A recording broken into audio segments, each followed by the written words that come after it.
창세기 39장 9절 말씀을 통해서 하나님과 함께하는 삶 두 번째 말씀을 함께 나누도록 하겠습니다. 먼저 이 시간 이 예배당에 함께 모이신 분들과 서로 주변 둘러보시면서 인사 나누도록 하겠습니다. 축복합니다.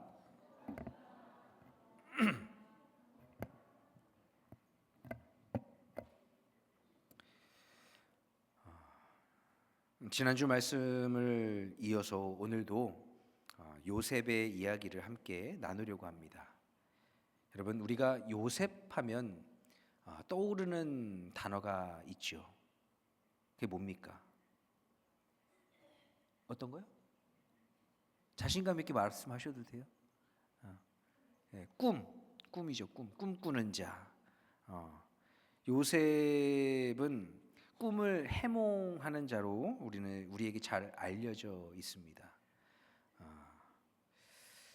요셉은 하나님이 꾸게 하신 꿈을 하나님이 주신 지혜로 풀어내면서 그의 가족들을 구원해내고 결국 요셉을 통해 하나님은 이스라엘을 민족으로 이루게 하십니다. 그러나 요셉의 입장에서 꿈이라는 것은 자신에게 어떻게 보면 저주와도 같이 여겨질 수도 있는 것입니다. 왜냐?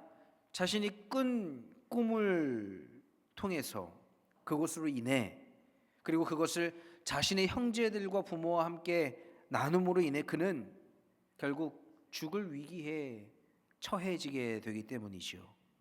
그리고 결국 그로 인해 애굽의 노예로 팔려가게 됩니다. 요셉에게 지금 상황은 갑자기 불어닥친 절망이었습니다. 태어나서 단 한 번도 내가 노예로 살아가리라고는 꿈에도 상상하지 못했습니다. 나에게 왜 이런 고난이 닥쳐오는가? 요셉은 알 수 없었습니다. 그러나 요셉에게 중요한 것은 앞으로 어떻게 살아갈 것인가? 라는 이 질문에 대한 대답이 아니었어요. 요셉에게 또 중요한 것은 왜 나에게 이런 일이 일어났는가가 아니었습니다.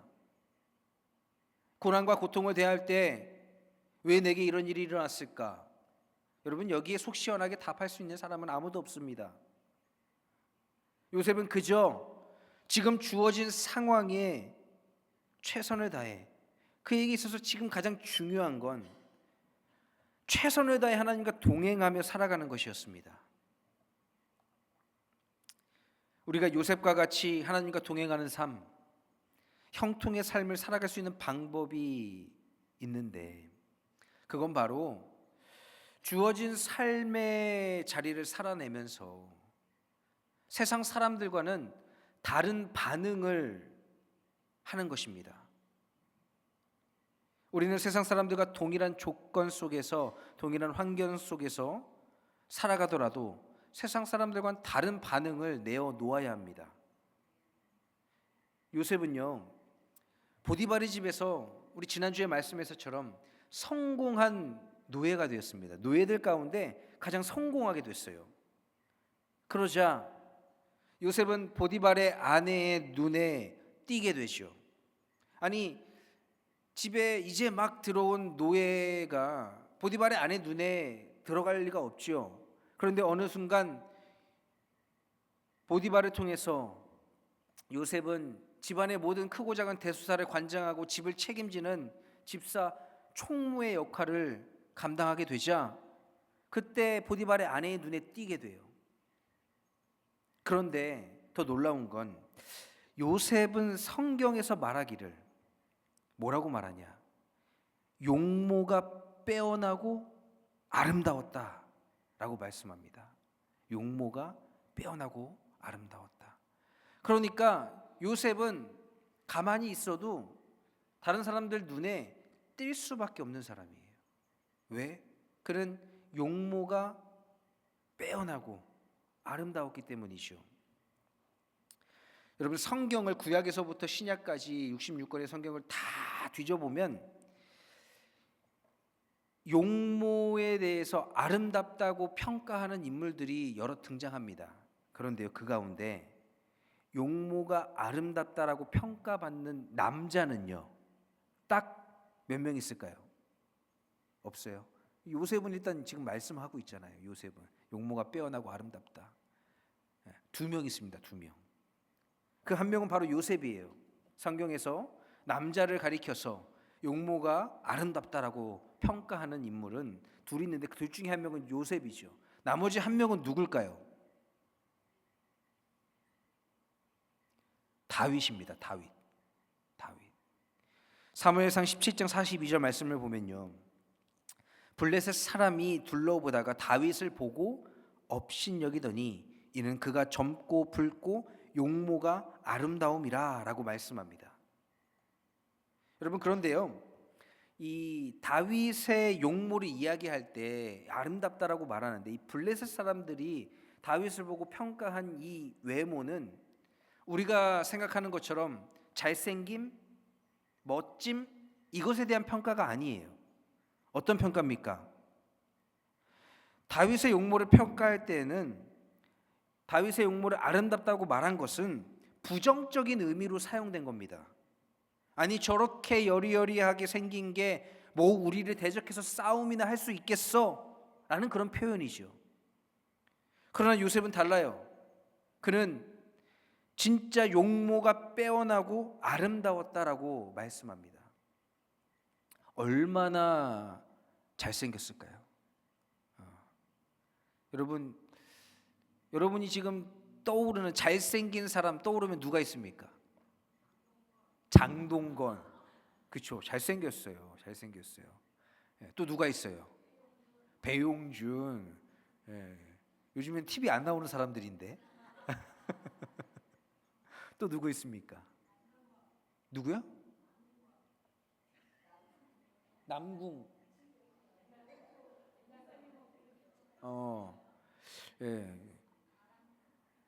아니, 그래도 옆에 남편이 있으면 그래도 좀 남편 이름을 좀 대시면 좋을 텐데. 네. 그럼요. 내 눈에 최고지, 내 눈에. 여러분, 그런데 그 지금 말씀하신 그 누구보다 잘생긴 사람이 요셉이에요. 요셉. 요셉의 주인 보디발은 애굽왕 바로의 친위 대장이었습니다.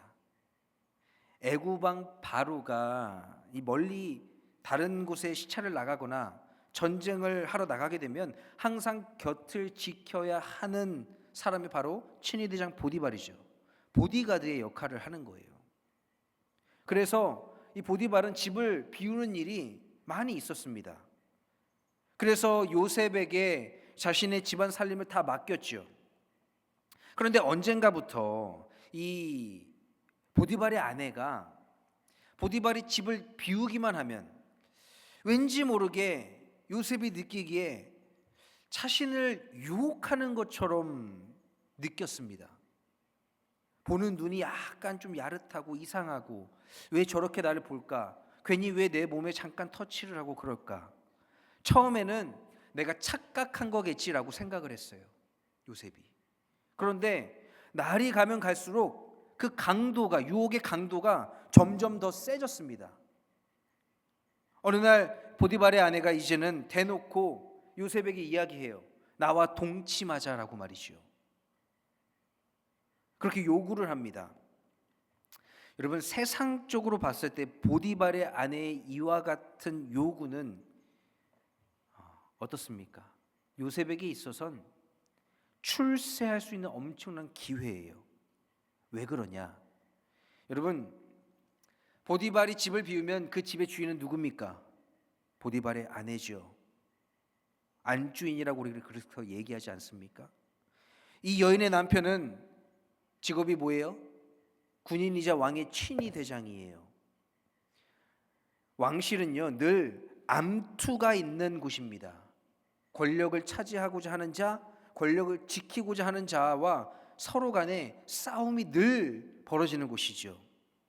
즉, 왕실에서 죽음의 위험이 가장 높은 사람은 누굽니까? 바로 친위대장이에요. 친위대장. 왕을 죽이기 위해선 친위대장을 먼저 포섭하거나 내 편으로, 혹은 친위대장을 먼저 제거해야 왕을 쉽게 죽일 수 있습니다. 만약 요셉이 그런 보디발의 아내의 요구에 순종해서 그녀와 동침하고 그녀의 마음에 들게 된다면, 그는 보디발이 집에 없을 때에는 집의 주인 행세를 할 수 있고요, 또 보디발이 혹시라도 전쟁에 나가거나 누군가에 의해서 죽임을 당하게 된다면 그때는 어떻게 됩니까? 진짜 집주인이 될 수 있는 그런 엄청난 기회죠. 어느 누구에게는 평생 한번 찾아올까 말까 하는 그런 기회이기도 했습니다. 그러나 요셉이 뭐라고 말합니까? 창세기 39장 9절 상반절 말씀에 이 집에는 나보다 큰 이가 없으며 주인이 아무것도 내게 금하지 아니하였어도 금한 것은 당신뿐이니 당신은 그의 아내임이라 라고 말씀합니다. 여러분, 성경에 이와 같은 내용이 등장하는 곳이 또 창세기에 있는데 어디입니까? 어떤 상황입니까? 하나님이 아담과 하와를 에덴 동산에 두시고 나서 뭐라고 말씀하세요? 저기죠 보이는 먹음직스럽고 보암직도 한 그런 나무, 선악을 알게 하는 나무의 열매를 따먹지 마라. 네가 그리하면 정령 죽으리라 라고 하나님이 말씀하셨어요. 딱 하나 금지한 조항이 선악을 알게 하는 나무의 열매를 먹지 말라는 거예요. 그런데 어느 날 뱀이 하와에게 다가갑니다. 그러면서 얘기를 해요. 저 아름답고 참 맛있어 보이는 저 열매 왜 안 먹니? 그러자 하와가 대답하죠. 하나님이 우리에게 모든 거 다 허락하셨는데 딱 저거 하나만은 먹지 말라고 말씀하셨어. 그러자 또 뱀이 이야기합니다. 하나님이 왜 그러셨을까? 그러자 하와는 생각에 잠기죠. 그때를 놓치지 않고 뱀은 또 이야기합니다. 저 열매를 먹으면 네가 눈이 밝아져서 하나님과 같이 된단다. 그래서 하나님은 너네들에게 그걸 먹지 말라고 한 거야. 괜찮아, 먹어도 돼. 지금이 기회야. 이렇게 이야기를 해요. 그러자 어떻게 됩니까? 하와는 그 기회를 붙잡습니다. 그리고 이 좋은 기회 내 남편에게도 전해줘야지 하고 남편에게도 전해줘요. 하나님이 하지 말라고 한 딱 한 가지, 그걸 어기게 됩니다. 그렇게 그들은 에덴 동산에서 쫓겨남을 당하게 되죠. 그러나 요셉은 어떻습니까? 보디발의 아내가 유혹하고 이거 기회야, 잘 한번 생각해봐, 너 출세할 수 있는 기회야, 이런 기회 두 번 다시는 없어. 하지만 요셉은 거절합니다. 왜? 내 주인이 내게 하지 말라고 한 게 딱 하나 있는데 아내를 건드리는 것, 그걸 하지 말라고 했다. 그러니 난 못한다 라고 얘기했습니다. 보디발의 아내는 노예인 요셉이 거절당하자 창피했습니다. 그리고 화도 났죠. 아니, 감히 노예 주제에 시키면 시키는 대로 하지, 어떻게 그럴 수가 있어 하면서 화가 났어요. 그러다가 다시 이성적으로 생각하죠. 어떤 생각을 했을까요? 아니야, 요셉이 지금 좀 부끄러운가 봐. 주변에 다른 사람들이 많이 있어서 내 청을 거절한 걸 거야. 아니면 혹은 다른 사람들이 그 광경을 보고 시기하고 질투하는 사람들이 보디발에게 가서 이야기할까 봐 그게 두려워서 내 요구를 거절했나 하는 그런 생각을 하게 되지요. 그래서 보디발의 아내가 생각해낸 다른 방법이 하나 있었습니다. 그건 바로 요셉이 일을 하러 밖에 나간 사이에 집안에 있는 모든 사람들을 다 밖으로 내보내는 거예요. 집안에 사람이 아무도 없게 만드는 거예요. 요셉이 돌아오면 집에 아무도 없으니까, 자신밖에 없으니까 분명 자신의 뜻대로 함께 나와 동침할 것이다, 내 유혹에 넘어갈 거야 라고 생각을 하지요. 드디어 때가 됐습니다. 요셉이 밖으로 나가자 집안에 있는 모든 사람들을 다 밖으로 내보냅니다. 그리고 요셉이 돌아오기만을 손꼽아 기다리죠. 드디어 요셉이 보디발의 아내 외에는 아무도 없는 집에 돌아왔습니다. 그런데 집안에 발을 들이자 요셉이 이상함을 느끼죠. 아니, 왜 사람이 아무도 없지? 많은 사람이 일을 하고 있어야 되는 시간인데 왜 아무도 없지? 그게 이상했습니다. 그러자 요셉을 기다리던 보디발의 아내가 요셉에게 다가와서 요셉의 겉옷을 탁 붙잡고 또 요셉을 유혹하기 시작하는 거예요. 여러분, 손자에 36개 병법이 있습니다. 그 36개의 병법 가운데 우리가 흔히 알고 있는 병법이 뭐예요? 36개 주랭랑. 그렇죠? 이거 아시죠? 예. 손자의 병법 36개는 36가지의 병법을 의미해요. 그리고 우리가 흔히 말하는 36개 주랭랑이라는 병법은 승전계, 적전계, 공전계, 혼전계, 병전계, 패전계, 이 가운데 패전계, 즉 전쟁에서 패배하는 상황에 맞닥뜨리게 되었을 때 써야 할 병법 가운데 주의상계라는 병법입니다. 우리가 흔히 아는 36개 주랭랑이라는 건, 여러분, 이 주의상계라는 병법은요 뭐냐면 답이 없으면 튀어라 라는 거예요. 도망쳐라 라는 거예요. 아무리 머리를 굴려봐도 답이 없으면 벗어나라, 도망쳐라 라는 거예요. 그래서 우리는 36개 주랭랑이라고 알고 있죠. 요셉은 집안에 들어설 때부터 이미 이상한 기운을 감지했습니다. 사람이 아무도 없는 게 너무나 이상했는데 아니나 다를까 보디발의 아내가 갑자기 탁 나타나서 자신의 겉옷을 붙들면서 막 자기를 유혹하는 거예요. 요셉은 머릿속으로 수없이 많은 생각을 했죠. 어떻게 하면 이 상황을 내가 모면할 수 있을까? 이런저런 생각을 해봐도 도무지 이 상황을 모면할 수 있는 방법이 딱 하나밖에 떠오르지 않는 거예요. 그게 뭐예요? 주랭랑, 도망치는 것, 이곳을 벗어나는 거죠. 그런데 벗어나려고 했는데 이 보디발의 아내가 자신의 겉옷을 너무나 꽉 붙잡고 있는 거예요. 도무지 그 손을 뿌리칠 수가 없었습니다. 그때 요셉은 과감하게 자신의 겉옷을 팍 벗어놓고 보디발 아내의 손에 자신의 겉옷을 버려둔 채 도망칩니다. 요셉은 지금 자신이 취할 수 있는 가장 최선의 선택을 한 거지요. 그러자 그때 비로소 보디발의 아내가 뭔가 좀 일이 잘못된 것 같다라고 느낍니다. 보디발의 총애를 받고 있는 요셉이 그 길로 보디발에게 달려가서 지금 당신의 아내가 그동안 나를 이렇게 유혹해왔고 오늘 나에게 이런 일이 있었는데 내가 어찌하면 좋습니까? 이렇게 일러 바치기라도 하면 자신은 죽은 목숨이에요. 그렇게 될까 봐 걱정됐습니다. 그때 보디발의 아내는 한 가지 꾀를 생각해내죠. 집안에 사람들이 아무도 없고 밖에 다 나가 있으니까 지금 요셉과 나와의 사이에 벌어진 일은 둘밖에 모르는 거 아닙니까? 그러면 이렇게 하자라고 속으로 생각하죠. 내가 사람 살려! 라고 소리를 지르면 밖에서 일하고 있던 다른 종들이 그 소리를 듣고 놀래서 들어올 거 아니에요. 놀래서 들어올 거 아닙니까? 그러면 그때 내가 옷을 좀 이렇게 찢기도 하고 옷을 좀 벗기도 하고 요셉의 겉옷을 내가 쥐고 있으니까 그때 요셉 잡아라, 요셉이 나를 겁탈하려고 했다, 이렇게 소리치는 거, 이 생각을 딱 해내는 겁니다. 그렇게 생각이 떠오르자 보디발의 아내는 지체 없이 소리칩니다. 사람 살려! 그녀의 생각처럼 여러 종들이 집안에 들어옵니다. 놀라죠. 아니, 자신의 주인의 아내가 넘어져 있고 옷은 여기저기 찢겨져 있고, 그런데 그 손에 분명 우리가 잘 보던 요셉의 겉옷이 붙들려 있는 거예요. 이와 같은 소식을 보디발이 전해 듣고 보디발은 집으로 달려왔습니다.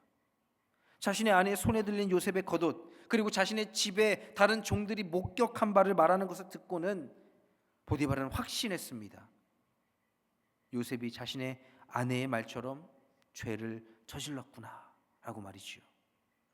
그래서 요셉을 자신의 집에 있는 정치범들을 잡아넣는 감옥에 가두게 되죠. 여러분, 요셉이 그 상황을 벗어나기 위해서 도망친 결과가 무엇입니까? 자신의 주인의 명령에 순종하여 따르고자 한 그 결과가 뭡니까? 감옥에 수감되는 거예요. 감옥에 갇히는 겁니다. 여러분, 요셉의 인생이 참 기구하다고 여겨지지 않습니까? 난 분명 당신이 시키는 대로 했는데 그 시킴, 그리고 그 시켜서 따른 결과가 감옥이라니. 여러분, 너무나 억울하지 않겠습니까? 요셉의 인생이 참 기구하다고 여겨지지 않습니까? 한 집안에서 가장 사랑받는 아들이었어요, 요셉은. 그런데 형제들의 시기와 질투로 죽을 위기에서 가까스로 애굽의 노예로 살아가게 되죠. 그런데 그곳에서 또 하나님의 함께 하심으로 형통의 은혜를 누립니다. 노예 가운데 가장 성공한 노예가 되었어요. 애굽의 왕 바로의 친위대장의 집에 모든 것을 책임지는 책임자의 자리까지 올라가게 되었습니다. 그때 아마 요셉은 하나님께 감사를 돌렸을 겁니다. 뜻하지 않게, 생각지도 않았는데 자신의 인생이 참 기구하다고 생각했는데 하나님의 은혜로 불행 가운데 성공을 경험하게 되었습니다. 이젠 그래, 다 잊자. 내 삶에 하나님이 주시는 평안을 이제는 내가 누리며 살자라고 생각했습니다. 그런데 그 평안도 잠시, 보디발의 아내의 유혹이 그를 덮쳐오지요. 보는 사람이 아무도 없었어요. 그냥 눈 한번 딱 감고 보디발의 아내의 유혹에 응하면 그의 앞날은 더 성공할 것이 분명했습니다. 그러나 요셉은 그 유혹에 넘어가지 않아요. 여러분, 세상적 기준으로 보면요, 요셉은요 어때요? 바보죠, 바보. 바보예요. 여러분 눈앞에 돈이 가득 담긴 가방이 하나 있어요. 얼마가 있는지 모르겠어요. 근데 한 100달러로 가득 채워져 있어요. 근데 주변에 사람이 아무도 없습니다. 주인도 없어요. 한참을 멍하니 거기서 지켜봤는데 이 가방을 찾는 사람도 없어요. 이 가방의 존재는 나만 알고 있는 것 같아요. 여러분, 그러면 어떻게 하시겠습니까? 그거 가져가시겠어요? 아니면 그냥 두시겠어요? 저는 가져갈 것 같아요. 기회다. 기회다. 내가 부자가 되려고 되나 보다. 하나님이 주신 기회인가? 하나님이 날 참 그래 그동안 수고했다고 주신 상인가? 이렇게 자기 마음대로 생각했을 것 같아요. 여러분, 그런데 그거 가져간다고 해도 어때요? 누가 뭐라고 할 사람이 있습니까? 나밖에 없는데, 나밖에 모르는데, 주변에 다른 사람 아무도 없는데 누가 뭐라고 하겠어요? 눈 한 번만 딱 감으면 되는 일입니다. 큰 유혹이지요. 많은 사람들이 이런 상황을 가리켜서 뭐라고 말하냐면, 여러분, 기회라고 말해요. 기회, 찬스. 기회라고 말해요. 기회. 여러분, 그러나 요셉은 그렇게 생각하지 않았습니다. 왜 그는 유혹에 넘어가지 않았을까요? 바로 요셉은 늘 하나님을 의식하며 사는 사람이었기 때문이에요. 주변에 아무도 없다고 해도 그는 알고 있었어요. 하나님이 계심을, 하나님이 날 바라보고 계심을, 하나님이 나와 동행하심을 요셉은 알고 있었습니다. 창세기 39장 9절 후반절에 요셉이 뭐라고 고백합니까? 그런즉 내가 어찌 이 큰 악을 행하여 하나님께 죄를 지으리까? 라고 고백합니다. 세상 사람들은 내 눈에 보이지 않으면 아무도 없다고 생각하며 삽니다. 그래서 주변에 다른 사람들이 없을 때 사람들은 자신의 진 면모를 드러내죠. 여러분, 오래전에 이경규 씨가 방송에서 했던 양심 냉장고라는 프로그램 아십니까? 양심 냉장고? 이게 뭐냐면 캄캄한 밤에 주변에 사람도 없고 차도 한 대도 안 지나다니는, 경찰도 없고 뭐 그때는 카메라도 많이 없으니까요. 그런 곳에 운전자가 신호를 지키고 정지선을 지키고 제한 속도를 지킬까? 그런 의문이 들었죠. 만약 그런 사람이 있다면 그래, 우리가 그걸 촬영해서 인터뷰하고 이렇게 냉장고, 양심을 지킨 사람에게 주는 양심 냉장고를 선물하자라는 그런 프로그램이었습니다. 첫 녹화를 하는데 새벽 4시가 되도록 아무도 교통법규를 지키는 사람이 없는 거예요. 신호가 파란불이건 빨간불이건 파란불처럼 다들 쌩쌩 지나가고요. 제한 속도가 30km인데 그거 할 것 없이 50km 이상 쫙쫙 달리고요. 보는 사람이 아무도 없으니까 아무도 멈춰서지 않습니다. 밤새도록 지켜봤어도 지키는 사람이 안 나오는 거예요. 방송을 접어야 하는 상황이었죠. 그러자 진행자인 이경규 씨가 제작진에게 이렇게 얘기합니다. 그만하자 이제. 나도 안 지키겠다 이거. 그러니 여기서 그냥 접자. 이렇게 이야기합니다. 그러자 제작진이 안 그래도 우리 프로그램이 위기인데 조금만 더 기다려보자. 조금만 더. 그런데 얼마 지나지 않아 저 멀리서 또 차량 한 대가 다가옵니다. 불빛을 밝히면서 다가오죠. 그런데 다가오는 속도가 느려집니다. 점점 느려져요. 그러더니 빨간불이 바뀌고 정지선이 있는데 그 앞에 차가 멈춰서는 거예요. 빨간색 티코, 여러분 티코 아시죠? 티코, 가장 작은 차, 성인 4-5명이 들 수 있는 차, 딱 멈춰서는 거예요. 그러자 제작진들 포함해서 이경규 씨가 환호를 지르면서 차량으로 막 달려갑니다. 혹시라도 빨리 떠날까 봐. 안에 운전하고 있는 사람들이 뛰어오니까 놀래죠. 문을 내리고 무슨 일인가 싶어서 창문을 내리고 말을 합니다. 그런데 그렇게 인터뷰를 하러 다가간 제작진들이 안에서 말소리가 들려오는데 갑자기 기쁨이 절망과 실망으로 바뀌게 됩니다. 왜 그랬을까요? 안에서 소리가 나오는데, 말소리가 나오는데 왕왕왕 이런 소리가 들리는 거예요. 제작진들은 생각했어요. 음주운전이구나. 이런. 교통법규 지켰다고 생각했는데 가장 심한 걸 어겼구나. 음주운전자구나 라고 착각을 한 거예요. 창문이 다 내려가고 안에 두 부부가 앉아 있었습니다. 두 부부를 보는데 알고 봤더니 두 부부가 장애가 있는 사람이에요. 장애가 있었어요. 그래서 축하드립니다. 아니 어떻게 우리가 오늘 하루 종일 밤새도록 여길 지켜봤는데 제한 속도며 신호며 이 정지선을 지키는 사람이 단 한 명도 없었습니다. 근데 왜 이걸 지켰나요? 이렇게 딱 묻습니다. 인터뷰를 하죠. 그러자 돌아오는 대답이 뭔지 아세요? 뭘까요?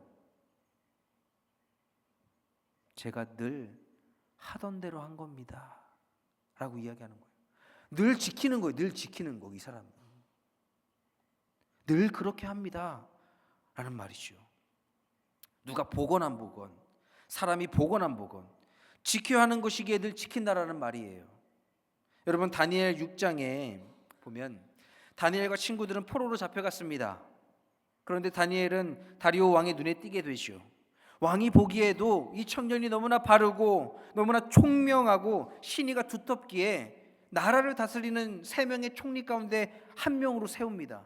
총리로 세워요. 그런데 바빌론의 고관들이 다니엘을 시기하기 시작하지요.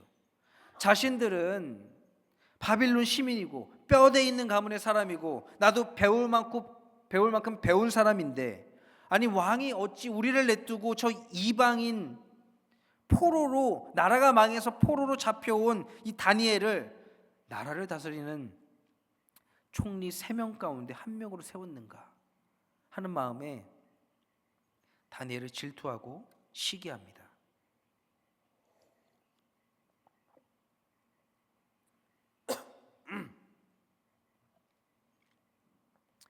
그로 인해 다니엘을 그 자리에서 끌어내릴 구실을 찾아다니죠. 그런데 아무런 구실을 찾을 수가 없었어요.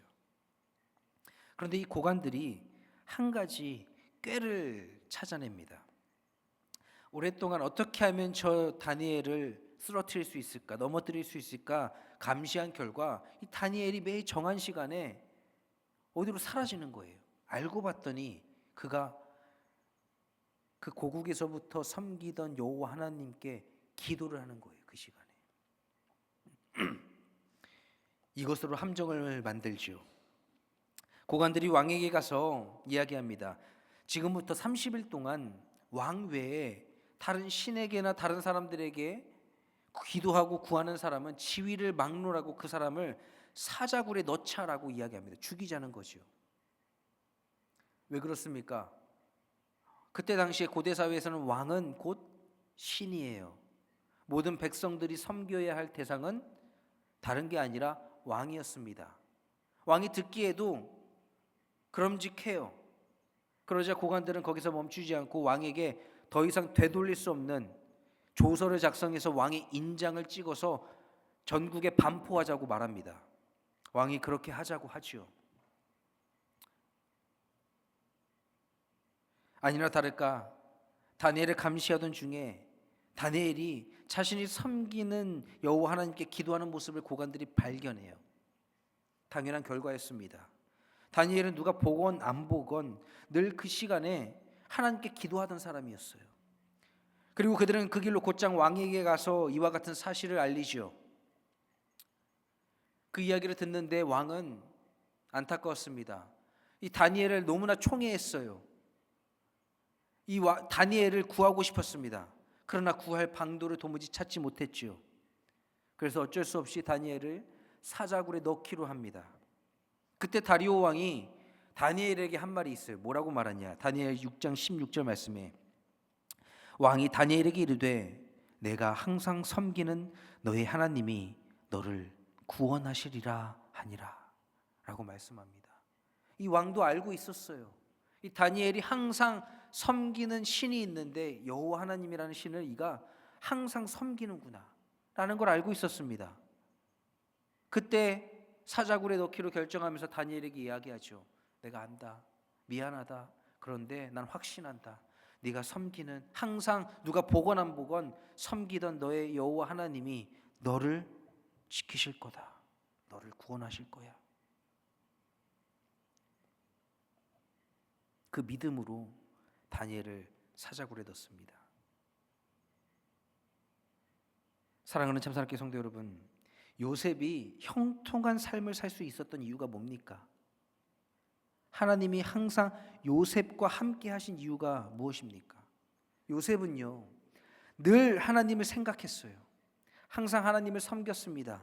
남들이 볼 때에든지 나를 지켜보는 사람이 한 명도 없을 때에든지 하나님이 나를 지켜보고 계심을 알았고 그런 하나님의 시선을 매일 매 순간 느끼며 그러한 하나님 앞에 악을 저지르지 않기 위해 애쓰며 살았습니다.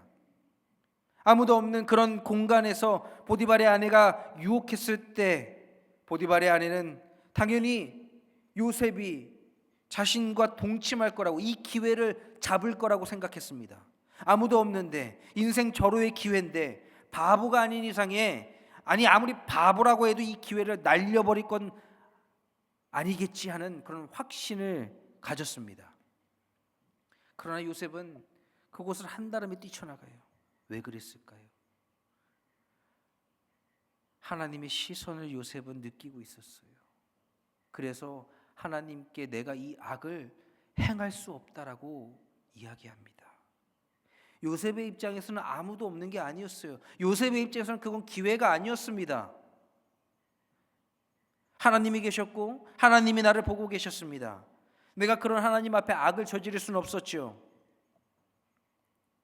여러분, 우리가 왜 죄인인 줄 아십니까? 우리가 왜 하나님 앞에 죄를 지으며 살아가는 줄 아십니까? 왜 우리가 매번 마귀에게 속아 넘어짐을 경험하는 줄 아십니까?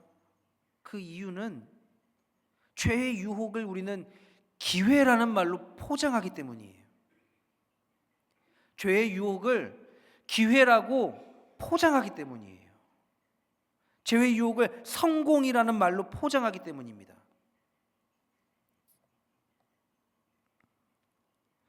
여러분, 세상 사람들의 기준에 기회와 성공이 하나님이 보시기엔 죄일 수 있습니다. 하나님이 보시기에 슬픔일 수 있어요.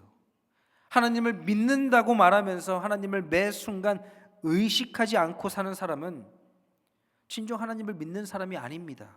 매 순간 하나님이 나와 함께 하심을 깨닫고 하나님이 아시고 하나님이 보고 계심을 느끼며 사는 사람이야말로 진정 믿음의 사람이지요. 그럴 때 우리는 우리의 죄를 대속하시고 우리를 의로운 자로 만드신 예수 그리스도의 십자가 그 사랑을 전하는 사람이 될 수 있습니다. 여러분은 세상 사람들이 말하는 기회와 성공이라는 죄의 유혹을 붙드는 사람입니까? 아니면 예수 그리스도의 십자가 사랑을 전하는 사람입니까? 오늘 이 시간 하나님이 살아계심을 믿으며 하나님이 날 지켜보고 계심을 느끼며 그로 인하여 내가 어느 곳에 있든지 그 상황과 환경이 어떠하든지 날 의롭게 하기 위해 십자가 달리신 예수 그리스도의 그 십자가 사랑을 실천하며 사는 저와 여러분이 되기를, 진정한 형통한 삶을 사는 참된 믿음의 사람이 되기를 주님의 이름으로 간절히 축원합니다.